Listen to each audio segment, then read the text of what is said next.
Community Cats podcast. Ready? Let's go.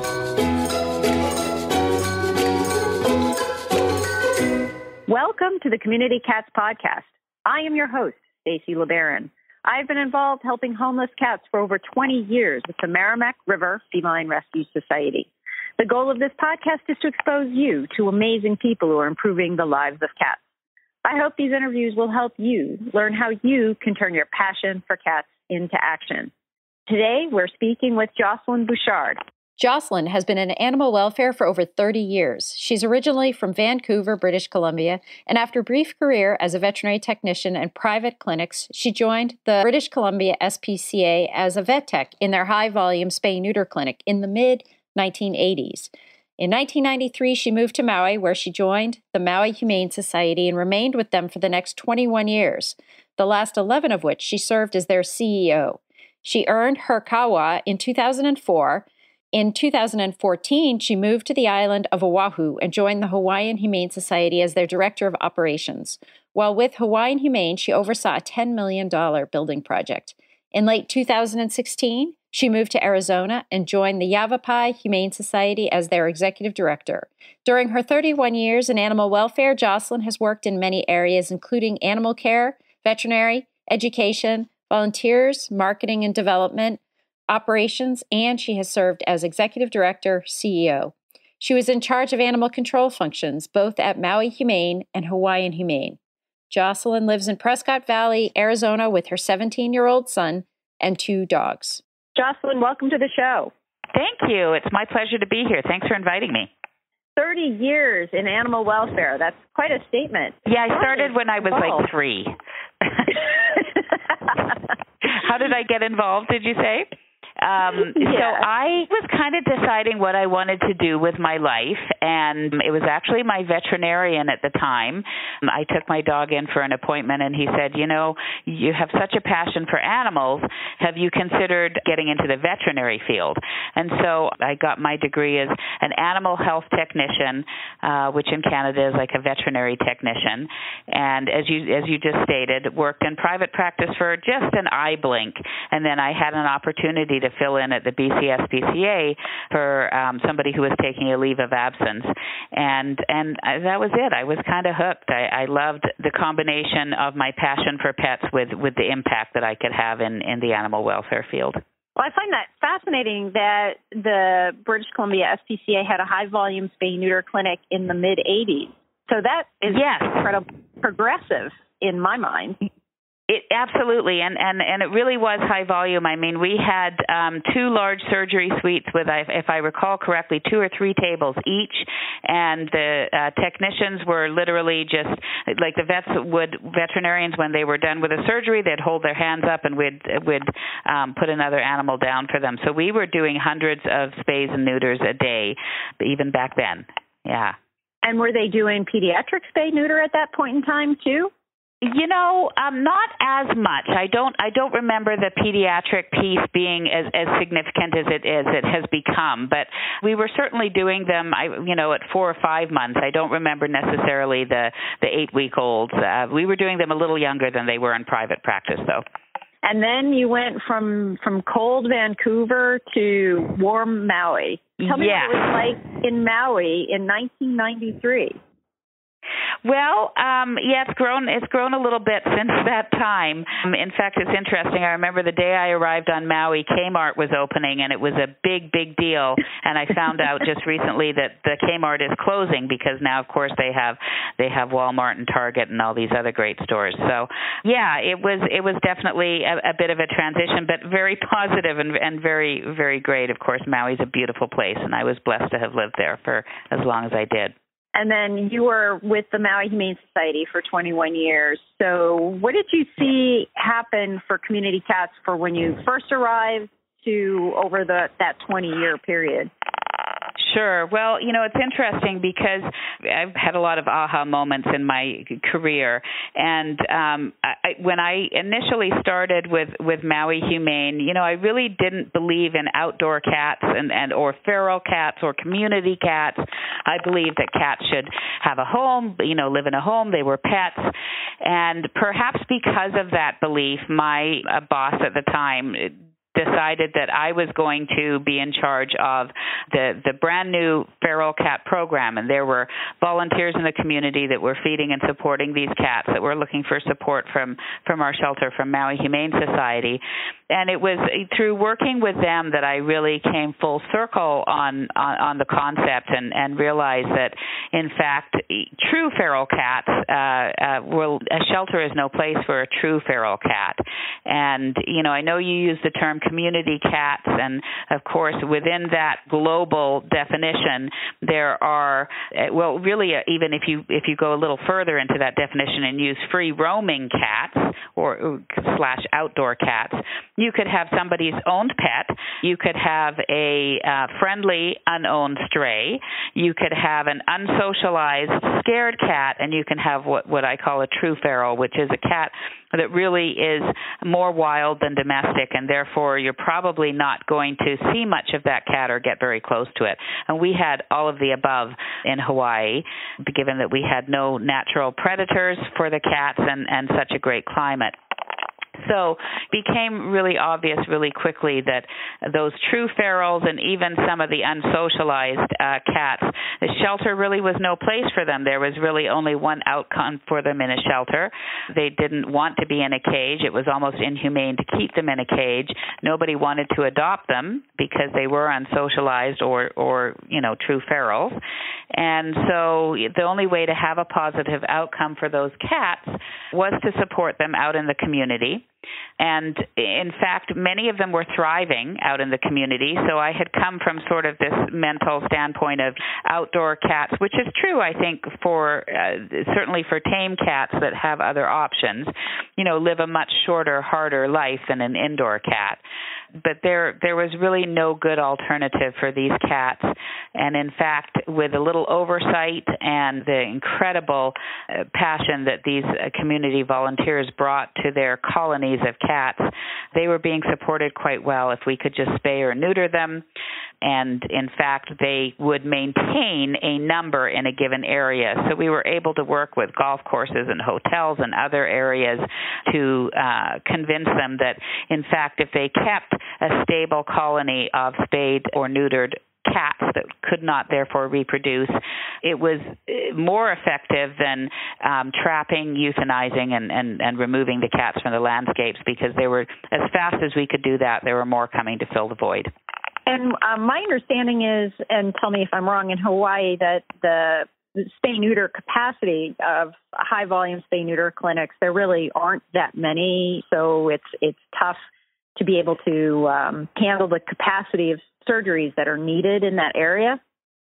That is true, and now that is changing. And I will tell you, as I left Maui in 2014, we were working to kind of identify the numbers, because there wasn't any sort of scientific identification of that number. It was really more sort of people's perspective, and so really trying to identify that number and become very strategic about our spay neuter. So looking at zip codes and going in and identifying one area. So basically you were able to get 70+% of that population and really have an impact on that population. So you weren't doing what I just said, which is kind of going in and as fast as you were pulling them out to either be euthanized or spayed and neutered, they were multiplying back in the colony. And so it was sort of, one step ahead, two behind kind of thing. And since then, the Maui Humane Society has really focused on free spay neuters and have done a lot. They've had what's called a MASH clinic, which is where they sort of just put up a clinic and do these huge spay neuters. And I think that they've made some progress there. And then on Oahu at Hawaiian Humane Society, which I just left in November, they just made an announcement that they will be opening a high-volume, high-quality spay-neuter clinic there, and their focus is on the feline population. So that's good news for Hawaii, it sounds like. It is. Very good news, yes. So progress is being made for sure. So we can anticipate probably seeing the load and the impact on the shelters with regards to the number of cats coming in should be scaling down. I don't know if that has been the case over the years while you were there. So we would see where there were really good caretakers, and as I say, I've come full circle. I am now a firm believer in trap, neuter, return, and I add an M to it, and manage, because, I still believe that you can pull out kittens and they tame fairly quickly and can get into homes. I still believe that the ideal lifestyle for a cat is as a pet in the home, but that's just not an option for every cat out there. So the ultimate goal would be to eliminate the feral cat population. How realistic or how soon that can happen, I don't know. But yes, we would certainly see where they were really high-functioning caretakers that were very focused on the spay-neuter, removing friendly cats because people still dump cats. They would hear that there was a colony with caretakers and they would dump cats. So really managing that colony and removing sick cats, things like that from the area, we were able to see not just a stabilizing of the numbers, but a decline in the numbers over the years. So proving it could be done. Unfortunately, to date, that was just in certain pockets, certain areas, and globally, there's still a challenge in Hawaii with free roaming or community cats. If you like the Community Cats podcast and would like to help promote community cats in your state, then we need you. We're looking for a couple of people from each state to be Community Cats ambassadors.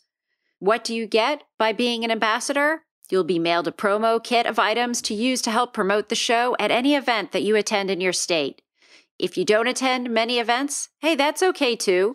Do you have a network of people that love community cats? You can help with emailing groups in your state to let them know about the CCP and offer them the benefit of community cat swag. The more we can spread the word about the show, the more we can do to help cats across the country. Please email Stacy, Stacy, at communitycatspodcast.com if you'd like to represent your state. Thank you. During the month of April, it's Kitten Month. Many of our shows will focus on kittens and kitten programs and how to help all of those kittens that we're going to see this summer. Please check out the shows. I also understand there's some challenges with regards to the bird population along with the cats, and so that's sort of a very delicate dance also. Yeah, and it's interesting because, cats are just one predator for the birds. I will say in Hawaii we have a unique ecosystem, and we have some species of birds in particular. Monk seals were another thing that were identified as at risk, specifically from cats and toxoplasmosis. There were those species that there was a lot of concern about. But cats are just one predator. Not surprisingly, humans the number one predator. We would also hear cases where loose dogs were going in and disrupting nests and creating problems as well. So I'm not sure that cats weren't taking more of the heat than they deserved, but it was certainly a factor that you can't ignore completely. And Jocelyn, now you have moved from Hawaii to Arizona, and you're with a new organization with Yavapai. And tell me, what are the differences that you're seeing from Hawaii to Arizona?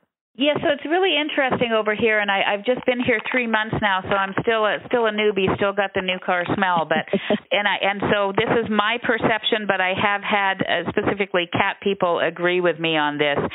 Not only do we not see the numbers of outdoor free roaming / community cats that we did in Hawaii, because of course we have coyotes, we have hawks, we have owls apparently, or I've been told are probably the biggest predator for cats here.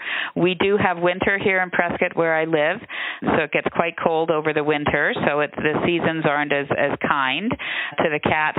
But also, interestingly, I've noticed that there is cats are not as popular of pets as dogs are. So there's there's a stigma to cats here too, I think, that is probably where I'm going to start when I look at, how this organization specifically can be doing more for cats is really how do we elevate the status of cats, because not so many people have them as pets, and still a lot of people who have pet cats let them outdoors, and here in particular it's a very risky place to be outdoors if you're a cat, or a small dog for that matter. So yeah. Do you have a high-volume clinic in Prescott? I mean, what's the general sort of population environment like in Prescott? Sure, and we do. We actually, the Yavapai Humane Society operates a public spay-neuter clinic, and of course we have a clinic here on site as well for the shelter animals. So we do, and we receive funding, for cats in particular to do the spay-neuter, and so we do support people that take care of colonies of cats. Currently, we don't accept them here at the shelter. We don't accept feral cats in because we don't have that positive outcome for them. So we refer people to the spay-neuter clinic and try to get people to get them spayed or neutered and released back out if, in fact, they're feral and not able to be adopted. And they have options for free spay-neuter for feral cats in your community? Yes, we do have funding. Or something like that. Correct. We do have a funding that allows for very low cost or free, depending on what your situation is. And we're certainly willing to work with people, and that, of course, is something else I'll look at. We never want cost to be the reason that people aren't spaying or neutering their pets, whether it's a cat or a dog or a free-roaming feral or a pet. So that's definitely something we want to make sure is not a barrier to people getting that procedure done. So based on what you've seen with community cats, starting in Vancouver, working your way down through Hawaii, now into Arizona, what do you think life is going to be like for community cats nationwide in the next 5 or 10 years? Well, I do think that there's been a really great focus. One thing I love about this animal welfare field and that has kept me in it so long is that it's very dynamic, and we're constantly challenging ourselves to come up with new and innovative ideas. And with cats, for sure, we've seen them sort of come from being kind of the second-class citizen. I mean, if you look at many communities, the laws, cruelty laws and so on even sometimes don't even apply to cats. I think that's changing. But the mindset is changing as it did with me. For some cats, being outdoors is okay, and they can be supported out there, and it's certainly a viable option. They have good, decent quality of life as opposed to coming into a shelter and being euthanized. So I think that's very positive. It's difficult because in some cases people, when you see cats on the landscape, one of the things that concerns me is people tend to see them more like pests or even vermin. And it was very interesting in Hawaii. We saw that dichotomy where somebody would own a cat and love their cat, but see that outdoor cat that was maybe spraying in their yard or beating up their cat or something like that as nothing more than a pest. So it's an interesting dichotomy. You can look at a dog or a cow or something and say, well, that's a domestic animal, and cats kind of live in two worlds at the same time, both in the wild and domestic as our pets. And so it'll be interesting to see how that becomes reconciled as we move forward with some of these new ideas. And you've had responsibility for animal control functions and being out there in the community on the streets. It's a very political dance that you have to do in order to keep the peace. It is, and so it's interesting. And I know there are many communities, and I applaud them that are as they pick up cats in the community, they'll spay and neuter and return them right back out. I also know, having performed that function, that we would receive calls and people would spend time to trap those cats, and then to return them to that area, especially if they were, and I'm using air quotes here, which you can't see, of course, but causing problems, right? Like maybe beating up the neighborhood cat, or amazing how footprints on a car is like a big deal to people. They really don't like that, or digging up the garden or something like that, using the garden as a litter box or the sandbox as a litter box. And so people really wanted those cats removed. They didn't want them returned. And I think that is an issue that animal control that is doing the returns, the spay, neuter, and return, are facing in some communities. And therein lies the issue with, do people then get upset with those cats, and are we putting the cats at risk by returning them somewhere where they may not want to be, versus do we advocate for the cats and educate the people? I think that's the next step in where we're going with these solutions. Jocelyn, if folks are interested in finding out more about the work that you're doing and the organization that you're with at this point in time, how could they find you? We have a great website at yavapaihumane.org. We're also on Facebook, and folks are welcome to contact me directly. My email is jbouchard, that's jbouchard, at yavapaihumane.org, and Yavapai is Yavapai. Is there anything else you'd like to share with our listeners today? Just that I'm excited. I come to work energized every day. As I say, it's a dynamic field, and I'm always excited to see what we're going to do next. There's a lot of brilliant people doing this work, and I'm looking forward to finding some great solutions for cats here in Yavapai County as well. That's great. Jocelyn, I want to thank you so much for agreeing to be a guest on my show, and I hope we'll have you on in the future. That would be wonderful. Thank you so much again for inviting me. Support Boston's Gifford Cat Shelter Spring Soiree and Silent Auction on April 22nd from 6 to 9 p.m. at the Needham Town Hall. There will be fun, food, and festivities. For more information, go to giffordspringsoiree.org or go to giffordcatsshelter.org.